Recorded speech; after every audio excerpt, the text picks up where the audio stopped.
বন্ধুরা, দেখুন ক্রমটনের mixer grinder.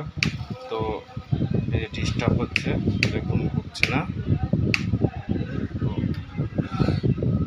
এটা কীভাবে রিপেয়ারিং করা যায়, তো ভিডিওটা দেখতে থাকুন।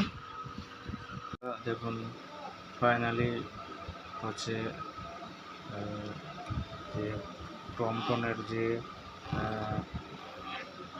মিক্সি গ্রাইন্ডারটা আমি রেডি করেছি। এই যে দেখুন,